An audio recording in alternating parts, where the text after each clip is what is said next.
एक बार की बात है, एक गांव में नाग नागिन का जोड़ा रहता था। वो आपस में एक दूसरे से बहुत प्यार करते थे। एक बार गांव में शहर से दो दोस्त रवि और विशाल आए। वो गांव में घूमकर गांव के प्राकृतिक सौंदर्य का मजा ले रहे थे। तभी उन्हें उस नाग नागिन के जोड़े में, जब उन दोनों ने उस नाग को देखा तो उन्हें वो कोबरा जाति का नाग लगा। उन्होंने सुना हुआ था कि कोबरा जाति का नाग बहुत ही खतरनाक होता है। वो उस नाग के शांत रहने के बावजूद उसे छेड़ने लगे। उस समय नागिन वहां पर मौजूद नहीं थी। उन दोनों दोस्तों ने थोड़ी देर से नाग को डंडे से छेड़ने के बाद उस नाग की पत्थर मार मार कर हत्या कर दी।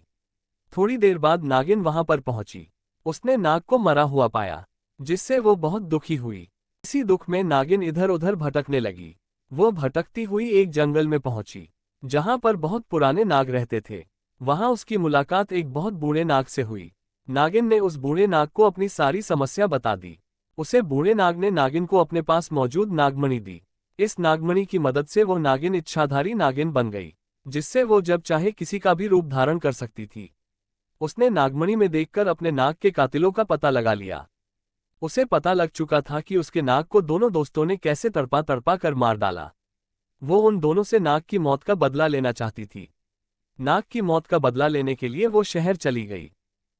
इच्छाधारी नागिन ने एक सुंदर लड़की तान्या का रूप धारण कर लिया, जिसके बाद वो उस शहर में रहने लगी जहां वो दोनों दोस्त रहते थे। इच्छाधारी नागिन ने तान्या के रूप में रवि और आकाश से दोस्ती कर ली। वो उन दोनों से एक एक करके अकेले में बदला लेना चाहती थी। इच्छाधारी नागिन ने सबसे पहले रवि को शादी करने के लिए प्रोपोज किया। रवि भी सुंदर तान्या से प्यार करने लगा था। इसके बाद तान्या ने रवि को झील में अकेले मिलने के लिए बुलाया। रवि तान्या से मिलने अकेले झील पर पहुंचा। झील पर तान्या अपने असली इच्छाधारी नागिन के रूप में आ गई, जिसके बाद रवि डर गया। उसने रवि को नाग की मौत और बदला लेने के बारे में बताया। इच्छाधारी नागिन ने रवि को इसके बाद डस लिया, जिससे तभी उसकी मौत हो गई। इस घटना के बाद विशाल अपने दोस्त को ढूंढने लगा। तान्या ने विशाल को कहा कि मैंने रवि को झील की तरफ जाते हुए देखा था। चलो हम दोनों चलकर रवि को झील पर जाकर ढूंढते हैं। इसके बाद तान्या और विशाल रवि को ढूंढने झील की तरफ गए। झील पर पहुंचकर तान्या इच्छाधारी नागिन के रूप में आ गई। उसने विशाल को सारी बात बताई और रवि की मौत के बारे में भी बताया। विशाल ने इच्छाधारी नागिन से अपनी जान की भीख मांगी, लेकिन इच्छाधारी नागिन ने उनको याद दिलाया कि कैसे उन्होंने नाग को बेरहमी से मारा था।